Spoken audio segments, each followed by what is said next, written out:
దానికి నిరుక్తి కావాలా, దానికి జ్యోతిష్యం రావాలా, షడంగాది వేదం అన్నాడు. అంటే ఆ రంగాలు బాగా చదివితే నీకు వేదం అర్థమవుతుంది. అర్థం కాకున్నా సరే మన మర్యాద, మనం తల్లిని ఎట్లా తండ్రిని ఎట్లా పూజిస్తామో వేదాన్ని కూడా మనం అట్లా తెచ్చుకొని పూజించాలి. మన ధర్మం అన్నమాట.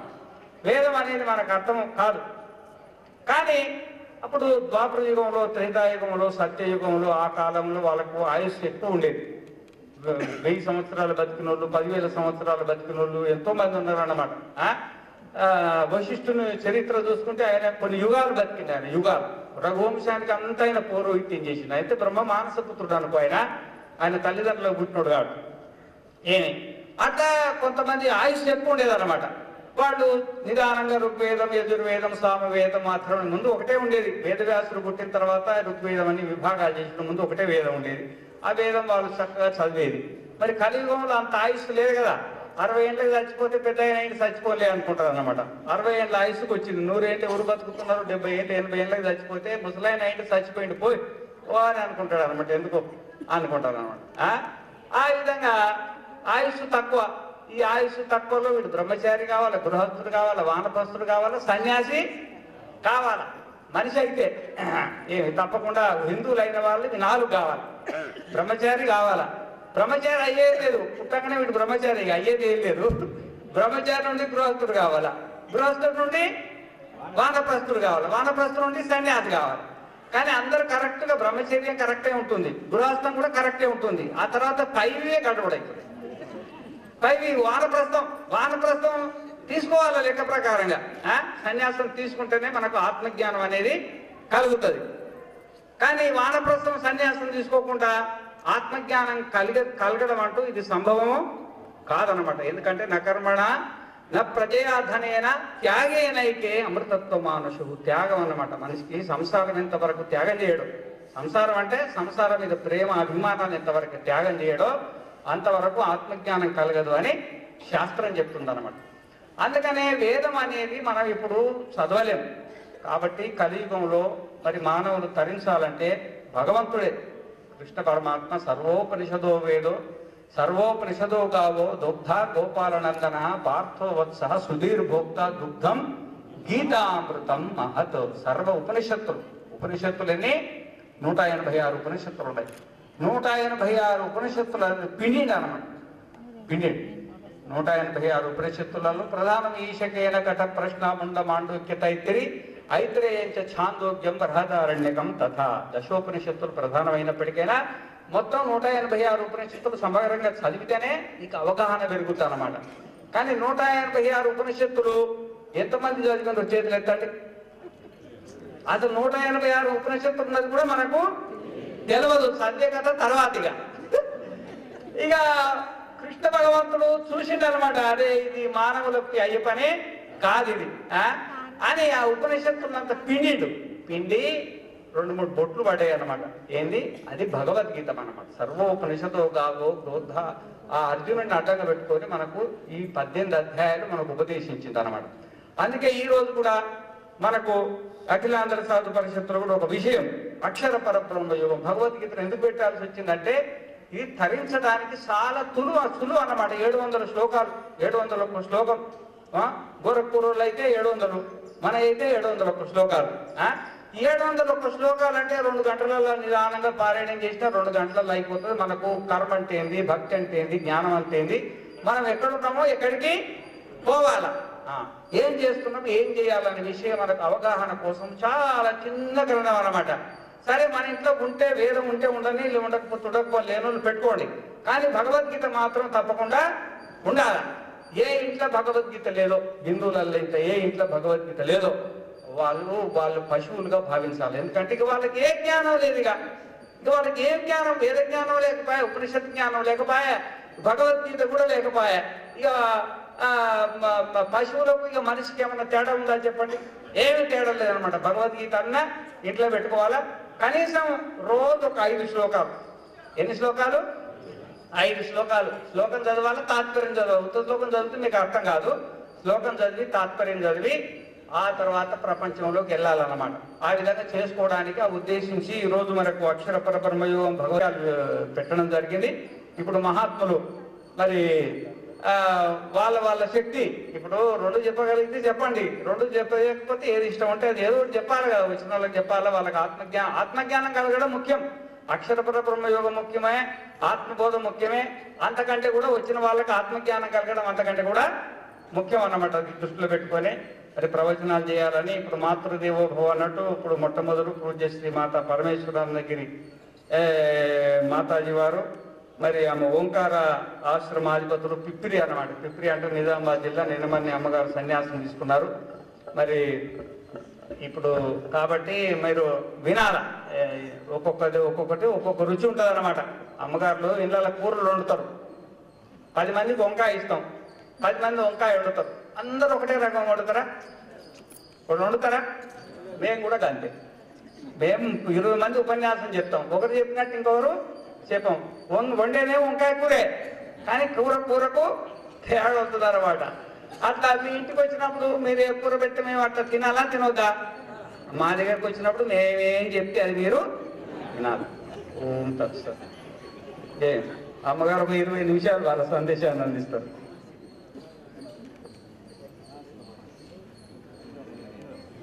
నమో బ్రహ్మాదిభ్యో బ్రహ్మ విద్యా సంప్రదాయ కర్తృభ్యో వంశ ఋషిభ్యో మహద్భ్యో నమో గురుభ్యః. ఓం మూకం కరోతి వాచాలం పంగుం లంఘయతే గిరిం యత్కృపాతమహం వందే పరమానందమాధవం. ఓం యుక్తాహార విహారాయ వివిక్తస్థలవాసినే మలయాళయతీంద్రాయ బ్రహ్మనిష్టాయతే నమః. అఖిలాంధ్ర సాధు పరిషత్తు పూజ్యశ్రీ ఆచార్య శంకరానందగిరి స్వాముల వారికి పాదపద్మములకు నమస్కరిస్తూ ఈ పూట అధ్యక్షత వహించినటువంటి పూజ్యపాద శ్రీ శ్రీ పరిశుద్ధానందగిరి స్వాముల వారి పాదపద్మములకు నమస్కరిస్తూ ఇక్కడ స్టేజ్ని అలంకరించినటువంటి మహాత్ములకు మాతాజీలకు కూడా వారి పాదపద్మములకు నమస్కారములు. నరనారి రూపంలో ఉన్న మీ అందరికి కూడా ఓం నమో నారాయణాయ. ఇది చాలా పవిత్రమైనటువంటి కార్యక్రమం. ఇంతమంది మహాత్ములు ఒక స్టేజ్ మీదకి వచ్చి చాలా మంచి విషయాలు భగవద్గీత ఉపనిషత్తుల గురించి ఈ 3 పూటలు చక్కగా విషయాలు తెలుసుకున్నాము. చాలా మంచి విషయాలు చెప్పినారు. ఈ పూట అక్షర పరబ్రహ్మ యోగము ఆత్మబోధ చాలా మంచి సబ్జెక్టు ఇచ్చినారు. ఈ అక్షర పరబ్రహ్మ యోగంలో ఒక శ్లోకం ఉంది. యం యం వాపి స్మరన్ భావం త్యజంతంతే కలేబరం తం తమేవైతి కౌంతేయ సదా తద్భావ భావితః.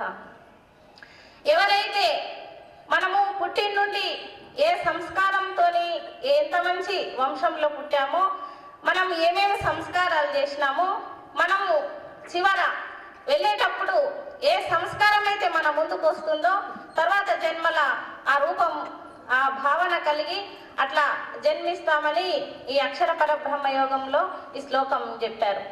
యం యం వాపి స్మరన్ భావం త్యజంతంతే కలేబరం తం తమేవైతి కౌంతేయ సదా తద్భావ భావితః. అంటే ఈ లాస్ట్ స్థితిలో మనం ఎప్పుడైతే ఈ వార్ధక్యం యవ్వనం అన్ని అయిన తర్వాత ఎప్పుడైతే ఇంకా చనిపోయేదానికి సిద్ధంగా ఉన్నామో ఆ టైంలో మనకి ఏ భావన కలుగుతుందో ఆ భావన ఎట్లయితే మనం ఇప్పుడు మహాత్ముల యొక్క ఉపన్యాసాలు వింటున్నాం, పడుకుంటే మనకు ఆ మహాత్ములు మాతాజీలు ఆ విషయాలే గుర్తుకొస్తాయి. ఈ ఒక్క పూట 1 గంట విన్నదికి అంత స్మరణ ఆ యొక్క సంస్కారం మనకు కలుగుతుంది. అట్లా మనం పుట్టి నుండి ఏ ఏ సంస్కారాలు చేసినామో మనకు ఎవరి మీద అయితే ఎంత ఇష్టం ఉందో ఆ రూపం వస్తే ఆ రూపంగా మళ్ళా అవతారం ఎత్తుతామని శ్రీకృష్ణ పరమాత్మ అర్జునుని నిమిత్తంగా పెట్టుకొని అక్షర పరబ్రహ్మ యోగంలో చెప్పినారు. అయితే ఒక సూర్యవంశీయులైనటువంటి ఒక రాజు, వాళ్ళది పరంపరంగా వస్తున్నటువంటిది. ఇప్పుడు ఏదో మహాత్ములు చెప్పారని కాకుండా ఆ పూర్వం ఋషులు కానీ మనుషులు కానీ ఎవరైనా రాజులు కానీ శైశవే భ్యస్త విద్యానాం యవ్వనే విశేషినాం వార్ధకే మునివృత్తినాం యోగేనాంతే తనుత్యజాం అనే విధంగా వాళ్ళ యొక్క జీవితాన్ని అట్లా గడుపుతూ ఉండేవాళ్ళు. అయితే శైశవే భ్యస్త విద్యానాం చిన్న వయసులో ఏం చేయాలంటే గురుకులానికి వెళ్ళి విద్యని అభ్యసించాల. 25 సంవత్సరాలు విద్య పూర్తయిన తర్వాత గురుగారు నాయనా నీ వచ్చినటువంటి పని అయిపోయింది, నువ్వు ఇంకా మీ రాజ్యానికి వెళ్ళొచ్చు, హాయిగా గృహస్థాశ్రమాన్ని స్వీకరించవచ్చు అని గురుగారు చెప్తారు. అయితే అప్పుడు ఆ శైశవేభ్యస్త విద్యానం ఆ చిన్న వయసులో విద్య సమాప్తమైంది. తర్వాత మరి యవ్వనం వచ్చింది కదా, అప్పుడు యవ్వనే విషయేషినాం అప్పుడు రాజ్యానికి రావడము, పెళ్లి చేసుకోవడము, ఆ రాజ్యంలో ఉన్నటువంటి బరువులు బాధ్యతలు, ప్రజల్ని రక్షించడము, ప్రజల్ని చూడడం, వాళ్ళ కష్ట సుఖాలన్నీ చూడడము అట్లా జరుగుతుంది. యవ్వనే విశేషణం వార్తకే మునివృత్తినాం. తర్వాత ఇప్పుడు స్వామి చెప్పారు వానప్రస్థాశ్రమం అని. 75 సంవత్సరాలు రాగానే వానప్రస్థంగా తీసుకొని ఏమి ఆ రాజ్యానికి కానీ భార్యకు సంబంధం లేకుండా సంతానానికి సంబంధం లేకుండా ఎక్కడైనా ఉండి జపధ్యానాలు చేసుకోవడం అట్లా జరుగుతుంది. తర్వాత వార్తకే మునివృత్తినాం యోగే నాంతే తనుత్యజాం లాస్ట్కు యోగంగా మారిపోవాలన్నట్లు సన్యాసం తీసుకోవాలి. ఎందుకంటే వాళ్ళు రాజులు కాబట్టి వాళ్ళకి అన్ని సౌకర్యాలు ఉంటాయి కాబట్టి అట్లా ఆ వంశ పరంపరంగా అట్లా వస్తుంది. అయితే ఈ వంశంలో కూడా ఒక రాజు పుట్టినాడు. అయితే ఆయన ఏమనుకున్నాడు, సరే మనం చిన్నప్పుడు విద్యలు అయిపోయినాయి, తర్వాత రాజ్య పరిపాలన అయిపోయింది, తర్వాత వానప్రస్థం అయిపోయింది, తర్వాత సన్యాసం తీసుకోవాలని సంకల్పం చేసుకొని ఆయన ఉన్నటువంటి బాధ్యతలంతా సంతానం ఆ కొడుకులకు ఒప్పజెప్పేసి ఆయన ఒక అడవికి వస్తారన్నట్లు. అడవికి వచ్చి ఒక చిన్న కుటీరం వేసుకొని ఆ కుటీరంలో ధ్యానం చేసుకుంటూ ఉంటారు. ఉంటుంటే అట్లా కొంతకాలం జరుగుతుంది. అయితే ఆశ్రమం దగ్గర నీళ్ళ సౌకర్యం ఉండదు అన్నట్లు. ఇక మహాత్ములు ఉదయాన్నే 4 గంటలకు అట్లా లేచి నదికి వెళ్తారు కదా, అట్లనే ఇతను కూడా అతని పేరు జడభరతుడు ఆ రాజు పేరు. అయితే అక్కడికి వెళ్ళి ఆయన ఆ నదిలో స్నానం చేస్తాడు. స్నానం చేసిన తర్వాత ప్రాణాయామము ఇట్లా జపము ధ్యానం చేసుకోవాలి కదా, ఆ నీటిలో నిలబడి ఆయన ప్రణవ మంత్రాన్ని జపం చేసుకుంటూ దాన్ని సాధన చేస్తూ ఉంటాడు. అయితే అంతలోకి ఏమైతుందంటే ఒక గర్భవతి ఉన్నటువంటి జింక ఆ నది దగ్గరికి వస్తుంది. అది కూడా పాపం దాహం వేస్తుందానికి నీళ్ళు తాగడానికి వస్తుంది. వచ్చేసరికి ఏమైతుందంటే ఒక సింహము గర్జించుకుంటా ఈ జింక దగ్గరికి వస్తుంది. అది భయపడి ఏం చేస్తుందంటే ఆ నదిని లంఘించడానికి ప్రయత్నం చేస్తుంది. ప్రయత్నం చేసే వరకు అది ఇదైపోయి ఆ శిశువు ఆ గర్భం నుండి ఆ నీటిలో పడిపోతుంది, తల్లి చనిపోతుంది. అయితే ఈ మహాత్ముడు ఇదంతా చూశాడు అన్నట్లు. అయ్యో నీళ్ళు గర్భవతి వచ్చిందే, ఆ సింహం రాగానే ఇది ఇట్లా అయిపోయింది, శిశువు నీళ్ళల్లో పడిపోయింది, చిన్నగా ఉంది శిశువు, ఎట్లా అని ఆ శిశువుని ఆశ్రమానికి తీసుకెళ్లి దాన్ని రక్షిస్తూ ఉంటారు. అయితే స్వామీజీ పాపము ఇన్ని సంవత్సరాలు విద్యను అభ్యసించారు, రాజ్యం చేసిండ్రు, వానప్రస్థం ఉన్నారు, కానీ అది ఏ మమకారమో ఏ జన్మల సంస్కారమో మొత్తం ప్రేమంతా జింక మీదనే పెడతారు అన్నట్లు. ఇక అది స్వామి జపం లేదు, తపం లేదు, ఏం లేదుగా. ఆ జింకని ఎవరన్నా ఏమన్నా చేస్తారేమో, ఏమన్నా జంతువులు వస్తాయేమో, దాన్ని ఏమన్నా చేస్తాయేమో అని తన మనసు బుద్ధి చిత్తం అన్ని ఆ జింక మీద పెట్టి దాన్ని అట్లా కాపాడుతూ ఉంటారు. కొంతకాలం వచ్చేసరికి అది కొద్దిగా పెద్ద అవుతుంది. ఈయన ఇప్పటికే 75 సంవత్సరాలు గడిచిపోయినాయి అక్కడనే. ఇక ఎంతవరకు ఉంటారు, ఈయన కూడా వృద్ధాప్యం కలుగుతుంది. వృద్ధాప్యం అయ్యేసరికి ఈయన శరీరం వదిలేస్తారు. వదిలేసినప్పుడు ఏమైతుందంటే ఆ జింకనే పెంచి పెంచి పెంచి మొత్తం సంస్కారం అంతా జింక రూపం అయిపోతాడు ఈ జడభరతుడు. అయిపోయిన తర్వాత జన్మ జడభరతుడుగా పుడతాడు. పుట్టిన తర్వాత ఆయన ఏం చేస్తే జింక అడవిలో తిరగడము, గడ్డి మేయడం చేయడం అట్లా అవుతుంది. తర్వాత ఆయన తెలుసుకుంటాడు, అయ్యో నేను ఇంత కష్టపడి 75 సంవత్సరాలు 20 సంవత్సరాలు గురుకులంలో విద్య నేర్చుకుంటే మళ్ళీ 50 సంవత్సరాలు రాజ్యం చేసినా కూడా రాజ్యంలో కూడా ఏం బంధకాలం పెట్టుకోడైనా, భార్య మీద ప్రేమ పెట్టుకోడు, కొడుకుల మీద పెట్టుకోడు, ఆస్తిపాస్తుల మీద ఎలాంటి ప్రేమ ఉండదు. అనవసరంగా నీ జింక ఆ నీటిలో కొట్టుకుపోయే జింక పోయేది కాకుండా నేను దాన్ని నా తలకు తలిగించుకొని నాకు ఇలాంటి జన్మ వచ్చిందని చాలా బాధపడతారు అన్నట్లు. బాధపడి అప్పుడు తెలుసుకొని మళ్ళా మానవ జన్మం ఎత్తి తర్వాత అట్లా ఈ మానవ జన్మ ఇంత పవిత్రమైనటువంటిది ఇట్లా వచ్చిందని అప్పుడు తెలుసుకొని అయినా చేస్తారు. తర్వాత ప్రశ్నోపనిషత్తులో ఎచ్చిత్త స్థేనైష ప్రాణమాయాత్ అని ఒక మంత్రం చెప్పబడింది. దీనికి కూడా ఒక ఉదాహరణ ఉంది. ఉదాహరణ ఏంటంటే ఒక దోమ. మందగిరి మాతాజీ వారు మరి ఉమామహేశ్వర ఆశ్రమం గుంతకల్లు ఆ మాతాజీ గారు కూడా వాళ్ళ అమూల్యమైనటువంటి సందేశాన్ని ఒక 20 నిమిషాలు అందించాల్సిందిగా కోరుకుంటున్నాను. సంప్రదాయ కర్తృభ్యో వంశ ఋషిభ్యో మహద్భ్యో నమో గురుభ్యః. కృష్ణం కమలపత్రాక్షం పుణ్యశ్రవణ కీర్తనం వాసుదేవం జగద్యోనిం నౌమి నారాయణం హరిం. శంకరం శంకరాచార్యం కేశవం బాదరాయణం సూత్రభాష్యసుతం వందే భగవంతో పునః పునః భగవంతో పునః పునః. ఓం తత్సత్. ఓం నమో భగవతే శ్రీమతి ఉమామహేశ్వరాయ. సర్వాంతర్యామి స్వరూపుడైనటువంటి సర్వేశ్వరులకు నమస్కరిస్తూ, అలాగే అఖిలాంధ్ర సాధు పరిషత్ అధ్యక్షులైనటువంటి పూజ్యపాదులు శ్రీ శ్రీ శ్రీ శంకరానందగిరి స్వాముల వారి పాదపద్మములకు నమస్కరిస్తూ, అలాగే ఈ పూట అధ్యక్ష స్థానంలో ఉన్నటువంటి పరమ పూజ్యులు శ్రీ శ్రీ శ్రీ పరిశుద్ధానందగిరి స్వాముల వారి పాదపద్మములకు నమస్కరిస్తూ, సభను అలంకరించినటువంటి పూజ్య మహాత్ములందరికీ, పూజ్య మాతాజీలందరి పాదపద్మములకు నమస్కరిస్తూ,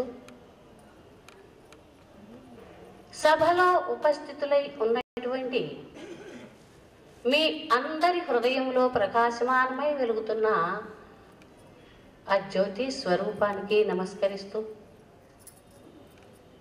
ఈరోజు అఖిలాంధ్ర సాధు పరిషత్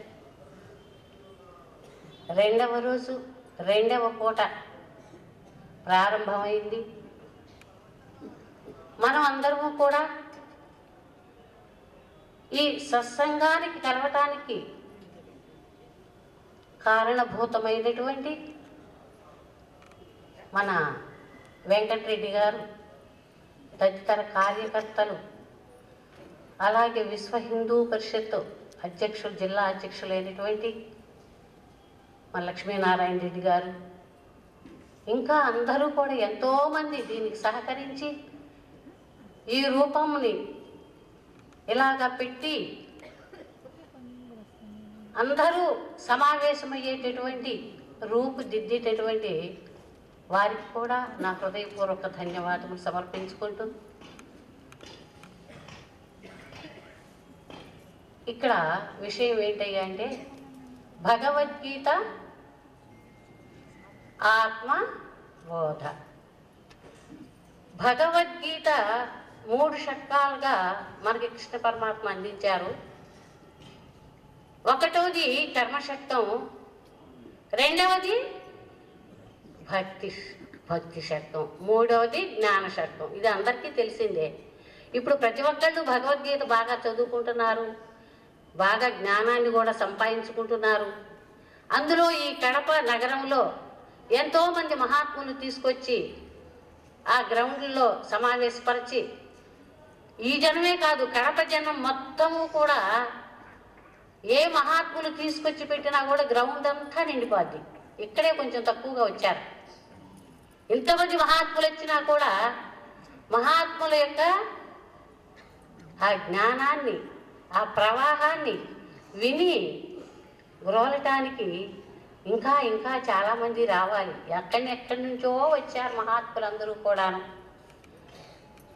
ఒక మహాత్మునికే, ఒక సబ్జెక్టుకే అంతమంది వస్తూ ఉంటే ఇక్కడ ఇంతమంది మహాత్ములు ఎన్ని సబ్జెక్టులు చెప్పినా జ్ఞానం ఒకటేగా అనుకోవద్దు. అనేక రకాలు మనం తినేవి తినుబండారాలు ఎన్ని రకాలో మనం స్వీకరిస్తూ ఉన్నాము, టేస్ట్ చేస్తూ ఉన్నాము. అలాగే ఇది బాగుంది, ఇది బాగుంది, ఇది బాగుంది అని అనుకుంటాము. అలాగే ఇక్కడ కూడా ఇంకా ఇంకా ఇంతకన్నా డబల్ జనం రావాల్సింది ఇక్కడికి. అయితే చాలా వరకు మీకు జ్ఞానం బాగా పట్టింది. ఇంతకుముందు బాగా వింటున్నారు కాబట్టి ఉపనిషత్తుల గురించి వింటున్నారు, భగవద్గీత గురించి విన్నారు, చాలా చాలా విధాలుగా చెప్పినటువంటి జ్ఞానం అంతా విన్నారు. కాబట్టి ఇప్పుడు కూడా బాగా వినాలని కోరుకుంటున్నాము. ఇక్కడ విషయంలో భగవద్గీతలో భక్తి యోగంలో 8వ అధ్యాయంలో అదే భక్తి షట్కంలో 8వది అక్షర పరబ్రహ్మ యోగము, దాని గురించి ఇచ్చారు.